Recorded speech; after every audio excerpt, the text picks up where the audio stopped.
Ya, pemerintah menyiapkan peta jalan transisi energi fosil menuju energi baru terbarukan atau EBT. Hal tersebut sebagai implementasi dari hasil KTT G20 dan COP26 untuk melawan dampak dari perubahan iklim. Hal tersebut akan mengubah kerangka dari konsumsi energi dalam negeri yang selama ini sebagian besar diperoleh dari energi fosil. Batubara sebagai salah satu potensi dan sumber energi utama terancam harus dieliminasi. Bagaimana prospek bisnis energi baru terbarukan dan menyiasati model bisnis baru energi dalam negeri? Kami bahas pagi ini dengan Ketua Umum Masyarakat Energi Terbarukan Indonesia, Bapak Surya Dharma. Selamat pagi, Bapak Surya. Selamat pagi. Oke, Pak Surya, ini kita melihat peta jalan yang sudah diinformasikan atau dirilis oleh pemerintah terkait dengan transisi menuju energi baru terbarukan. Ini pastinya datang dengan beragam konsekuensi, terutama dalam model bisnis energi di dalam negeri. Kalau dari masyarakat energi terbarukan saat ini melihat potensi pengubahan model bisnis tersebut untuk keuangan negara, bagaimana? Saya kira begini ya, kalau kita bicara soal net zero emission dan transisi energi, namanya juga transisi, artinya bersiap-siap menuju kepada sebuah titik ya, titiknya itu ada titik final.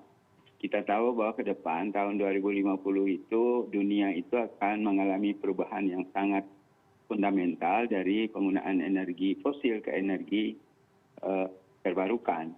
Dan proses inilah yang kita sebut dengan transisi. Jadi kita tidak ingin secara gegabah kemudian beralih. Nggak mungkin seperti merubah telapak tangan gitu ya, membalikkan telapak tangan. Jadi upaya pelan-pelan inilah yang kita sebut dengan transisi dan ini harus diantisipasi oleh Indonesia. Saat ini bisnis di dunia energi terbarukan itu sedang sangat marak dan sangat tren. Kita lihat di mana-mana. Inggris kemarin ketika mengalami krisis energi, dia juga mengatakan agak terlambat untuk berpindah ke energi terbarukan dan sekarang mereka berupaya untuk secara cepat untuk kita beralih ke arah itu. Tetapi mereka mampu karena mereka punya uang yang banyak. Nah kita persoalannya adalah kalau kita langsung beralih dari energi fosil ke energi terbarukan memang membutuhkan biaya yang cukup besar. Disinilah letak masalahnya. Bagaimana kemudian agar ini bisa dilakukan secara seksama, secara transisi, tidak mengalami perubahan yang signifikan, ini kita lakukan secara perlahan-lahan. Karena itu kemudian kebijakan energi nasional tahun 2014 yang waktu itu belum mengenal transisi energi, tapi kita sudah sadar bahwa kita dengan potensi energi fosil yang sangat terbatas, suatu ketika memang harus beralih. Nah ternyata kemudian tahun 2015 perjanjian Paris yang kemudian memaksa seluruh dunia untuk melakukan perubahan yang sangat signifikan dalam rangka mengantisipasi perubahan iklim. Bahkan Presiden kemarin mengatakan kami Indonesia siap untuk melaksanakan net zero emission tahun 2060. Nah, ini kan tentu akan berdampak sangat besar. Dampaknya kemana? Dampaknya ke sektor misalnya untuk listrik itu dari batu bara dan minyak yang selama ini dominan, kemudian nanti harus beralih ke energi terbarukan.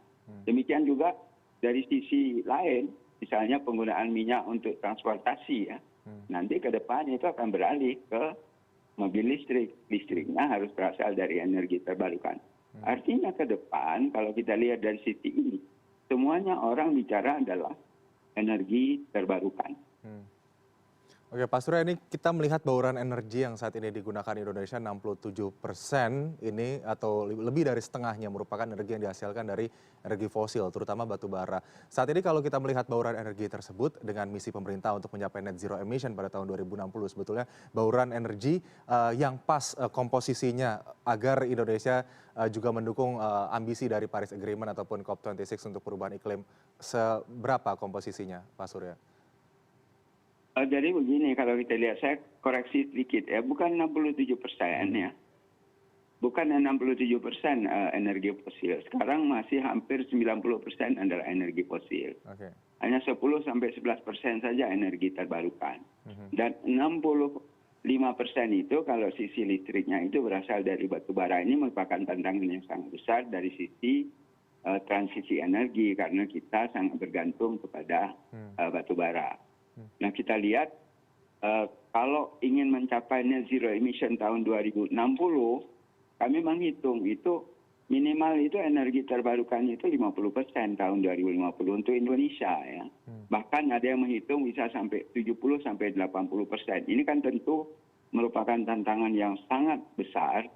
Mungkin tidak kita alami dalam 1-2 tahun, tetapi akan dialami dalam 5-10 tahun ke depan. Nah, kami melihat dari sisi inilah kita dari sekarang memang perlu menyiapkan sebuah peta jalan. Ya. Peta jalan yang dibuat oleh pemerintah yang sekarang dengan transisi energi mempensiunkan PLTU batubara secara berkala, artinya pada tahun-tahun tertentu sesuai dengan kontrak PLTU batubara itu habis, ini adalah merupakan jalan yang terbaik. Jadi kita tidak menambah biaya terhadap pensiun dini dari PLTU yang sekarang adalah mayoritas. Kalau mereka nanti memang harus pensiun pada waktunya, tentu kita pada waktunya juga memang harus menggantikan dengan pembangkit-pembangkit lain. Apakah pertanyaannya akan kita bangkitkan dari pembangkit listrik dari energi fosil atau kita gantikan dengan energi terbarukan. Jadi saya kira persoalan ini adalah persoalan yang normal saja sebetulnya yang terjadi. Oleh karena itu sekarang kita memang perlu menyiapkan diri. Yang saya khawatir bukan itu. Pembangunan energi terbarukan itu kan membutuhkan waktu. Ya. Tidak bisa seperti kita bangun pembangkit dari diesel atau dari batu bara yang bisa 2-3 tahun gitu. Energi terbarukan itu bisa butuh waktu 5, 6 bahkan seperti panas bumi itu bisa sampai 10 tahun. Nah kondisi ini kalau kita tidak siapkan dari awal berarti makin terdelay ya transisi energi yang harus kita lakukan dari fosil ke energi terbarukan. Oke, Pak Surya, ini kan memang perubahan yang sangat mengkhawatirkan kami dari sektor energi terbarukan. Ya, ini Oleh karena itu kita usulkan dari sekarang mari kita susun bersama skenario seperti apa yang akan dibuat oleh berbagai pihak, baik oleh pemerintah maupun oleh sektor swasta, sektor keuangan, kemudian sektor-sektor masyarakat, ya media dan sebagainya. Ini tentu harus bersama-sama kita kepung gitu ya.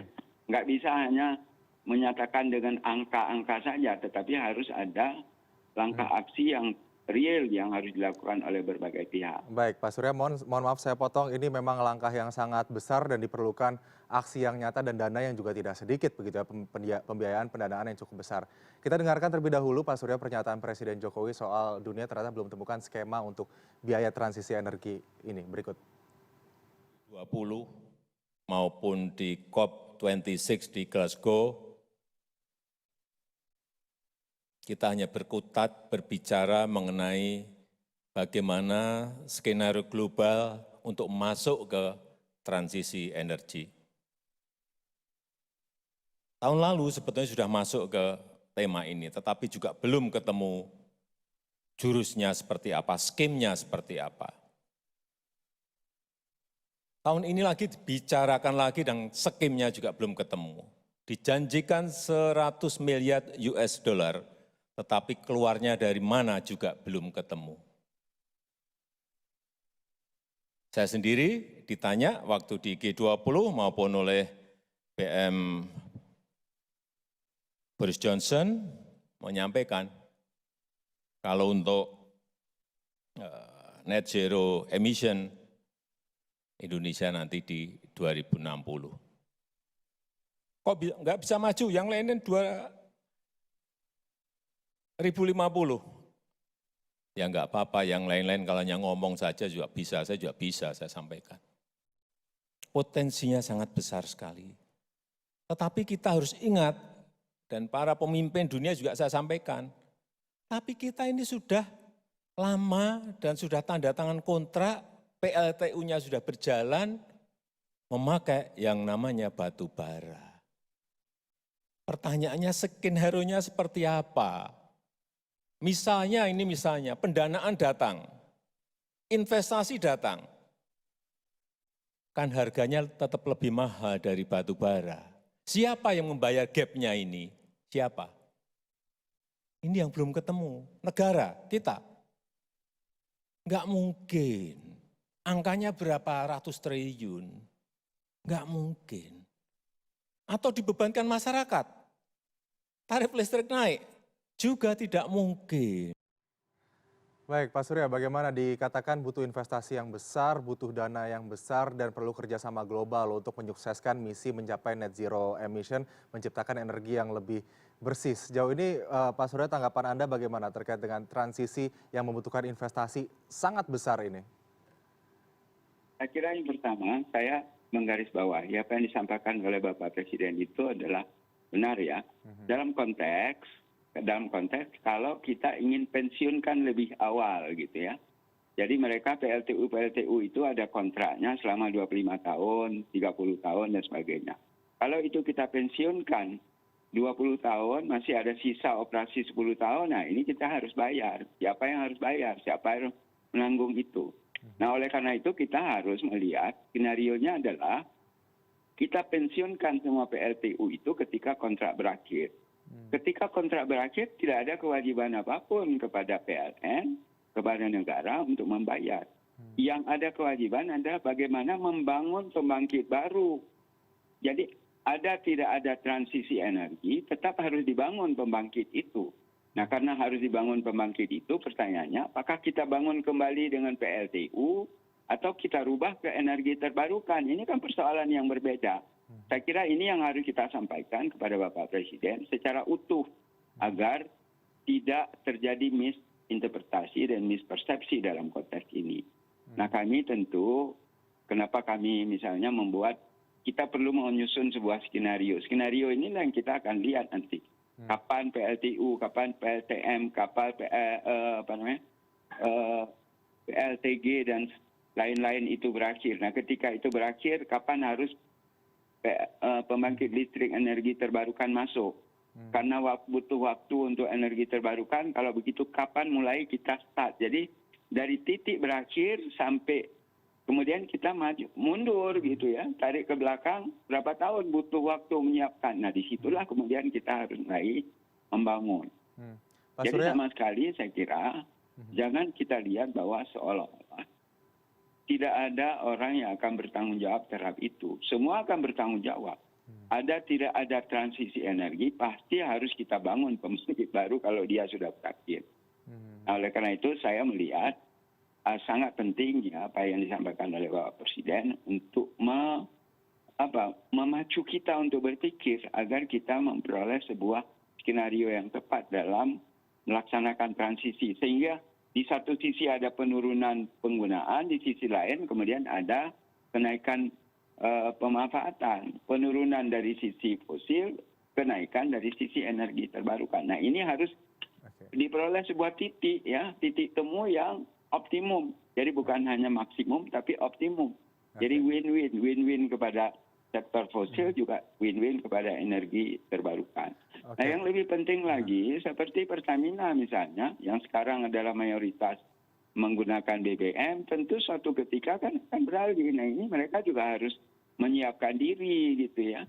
Kalau tidak menyiapkan diri nanti bisnisnya jangan-jangan kemudian berakhir. Nah ini saya kira yang harus kita pikirkan secara bersama-sama.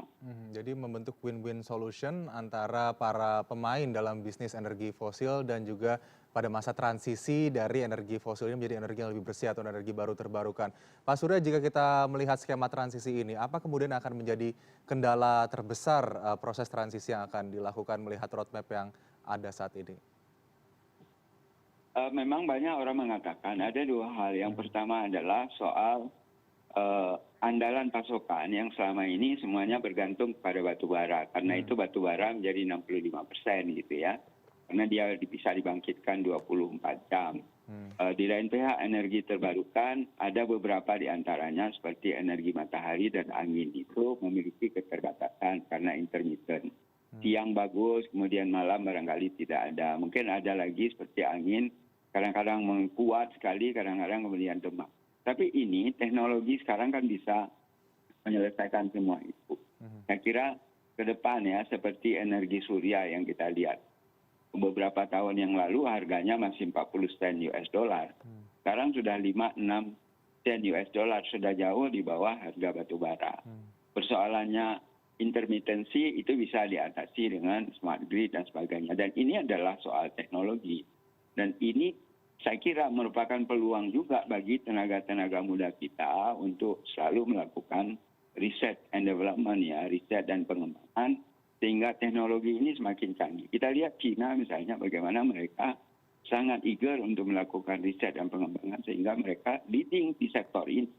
Dalam beberapa tahun China itu bisa menambah untuk PLTS-nya itu lebih dari 115 gigawatt, itu India lebih dari 75 gigawatt ya, Vietnam bahkan sekarang lebih dari 19 gigawatt, dan itu jauh lebih cepat kemajuannya dibandingkan dengan kita yang sudah bertahun-tahun sebetulnya menyiapkan. Sekarang kita baru hanya kurang dari 200 megawatt ya, bukan gigawatt, masih di bawah 200 megawatt. Ini kan tantangan yang terbesar.